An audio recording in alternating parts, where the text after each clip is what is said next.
Pequeña liebre y la tierra retumbante.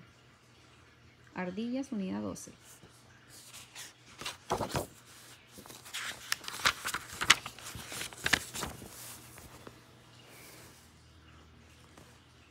Viaje a Anchorage o Anchorage o Anchorage, no sé bien cómo se pronuncia esa palabra. El 27 de marzo de 1964 fue un día que Luisa iba a llegar a odiar y amar. Pero como su abuelo decía siempre, de lo increíble surge lo común. El Consejo Tribal Inuit siempre elegía los lugares más alejados para los festivales culturales. Era bastante difícil hacer salir al abuelo de su litera, mucho más detrás del volante para viajar desde la aldea a Anchorage. Luego tendrían que abrirse paso a través del tránsito hasta la casa del hermano de Luisa. Después de eso, aún tendrían que viajar al otro lado de Anchorage para el festival. Como siempre, el abuelo practicaba el canto de garganta mientras conducía.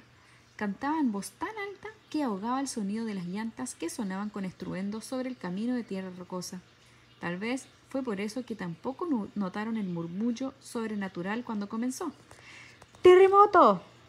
Acababan de llegar a la carretera principal que iba hacia Anchorage y doblaron hacia el pavimento liso. De repente, como en un sueño, Luisa vio que los postes telefónicos a lo largo de la carretera se elevaban uno a uno.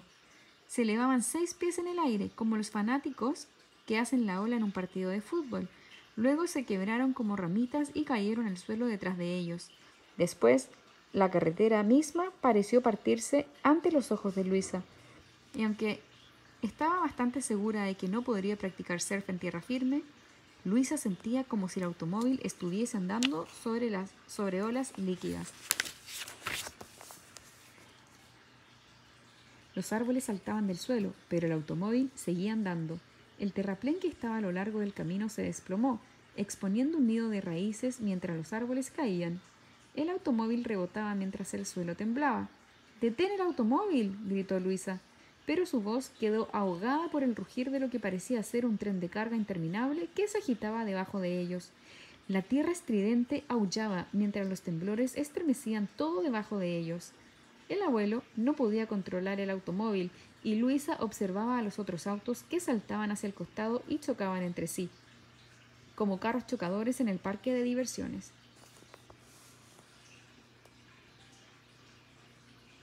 Luisa gritaba mientras su abuelo se esforzaba por controlar el automóvil. No había nada que ella pudiera hacer. Alrededor de ellos, los automóviles patinaban y la gente se tropezaba. Continuaron avanzando y las grietas de 2 pulgadas de ancho en el pavimento continuaron abriéndose más y más ante sus ojos. Luego, con un tremendo aullido, un lado de la carretera colapsó debajo de ellos. Un gigantesco bloque de la carretera y la mitad de la colina sobre la que estaba cayeron como si fueran un ascensor enloquecido. Arrastró a Luisa, a su abuelo y a media docena de automóviles.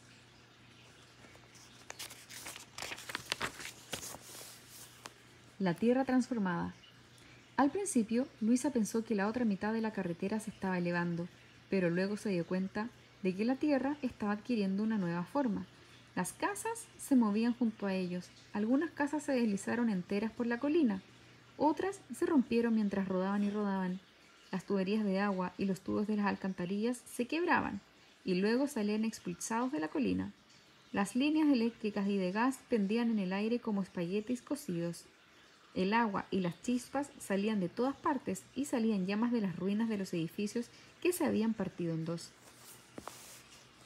Parecía que todo sucedía en cámara lenta. El abuelo ya no conducía, pero el automóvil no se detenía. De pronto el automóvil golpeó el suelo con un ruido sordo. El suelo pareció detenerse bruscamente y las llantas rebotaron hacia el aire. Luisa y el abuelo rebotaron también en el asiento y el abuelo se golpeó la cabeza con el techo. El suelo continuaba estremeciéndose y el rugido espantoso no se callaba. Luisa miró por la ventanilla al puerto que estaba abajo. La bahía estaba más cerca que antes de que comenzaron los temblores.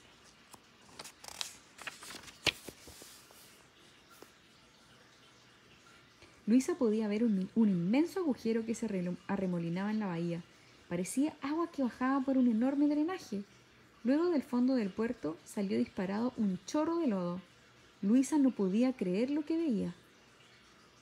Casas enteras habían desaparecido en el suelo hasta la altura del techo.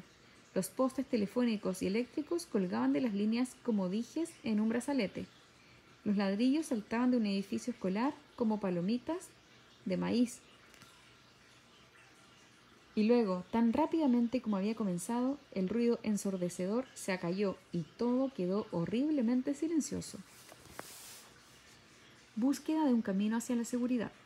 Los terremotos no eran hechos raros en Alaska.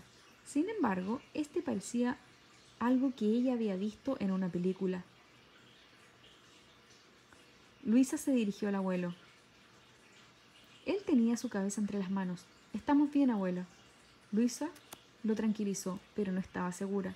Los rodeaban los escombros de los edificios colapsados. El camino era una masa inmensa de vestigios y maderas astilladas de las vallas de seguridad.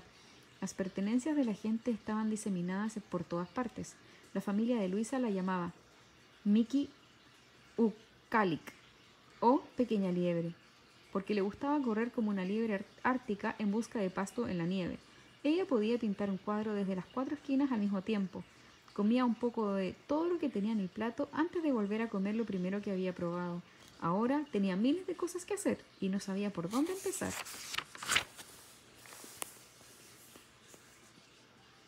Luego recordó que podrían enfrentar temblores secundarios que podían ser aún más peligrosos que los primeros temblores espantosos. Sabía que tenía que ser cuidadosa.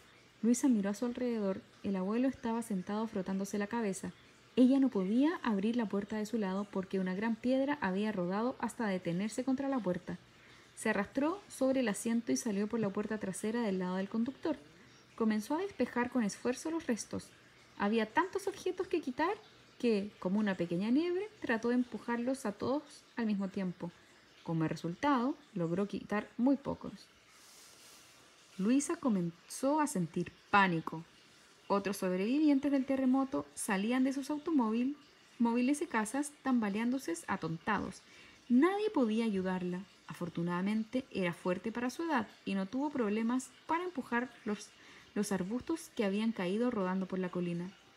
Luchó con rocas y muebles. El automóvil todavía estaba medio enterrado y el abuelo seguía quejándose. Se volvió hacia él, jadeando mientras tiraba de la manija de la puerta. «Relájate, pequeña liebre», dijo el abuelo en un susurro. «El hermano Pablo vendrá por nosotros». Al principio, ella estaba convencida de que no necesitaban de su hermano, pero cuando vio los cables eléctricos que danzaban como fuegos artificiales, supo que estaba equivocada.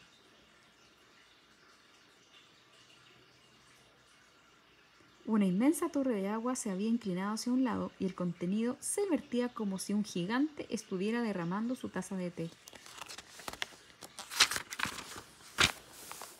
«Pequeño lobo». Luisa intentó concentrarse a pesar de la confusión que la rodeaba. Su problema era que siempre deseaba hacer millones de cosas, entonces le resultaba difícil centrarse en una sola. Justamente el día anterior había deseado tallar su propia flauta, charlar con sus amigas y aprender el antiguo idioma Inuktitut, todo al mismo tiempo. Luisa se detuvo a pensar. Al cabo de un momento de concentración, se le apareció una solución. Si empujaban las rocas a un costado, tal vez podría despejar un sendero adelante del automóvil para poder salir antes de que la colina que tenía detrás se les cayera encima, aplastándolos a ella y al abuelo con su peso. Se movió lentamente y con gran determinación. Primero, usó un madero que había caído de una vivienda junto a la carretera para usarlo de palanca y alejar una piedra del costado del automóvil. Luego construyó puentes sobre las grietas más anchas de la carretera usando bloques de contrachapado que también habían caído de la vivienda. Reunió maderos y construyó una rampa que se extendía desde lo que quedaba de la carretera hasta un pequeño camino secundario debajo de ellos. Milagrosamente, el camino todavía estaba intacto. Después de trabajar un rato, Luisa trepó a donde estaba el abuelo y se aseguró de que estuvieran bien. «Despejé un sendero a través de todas las ruinas», anunció con orgullo. «Es probable que podamos salir».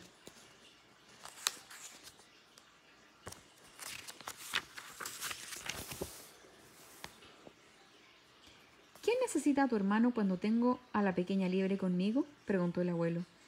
Arrancó el automóvil y comenzó a conducir lentamente sobre la ruta de escape que Luisa había despejado. Al poco tiempo vieron a Pablo, que los buscaba en la bicicleta. El abuelo describió el sendero que Luisa había construido y la voluntad con que lo había hecho.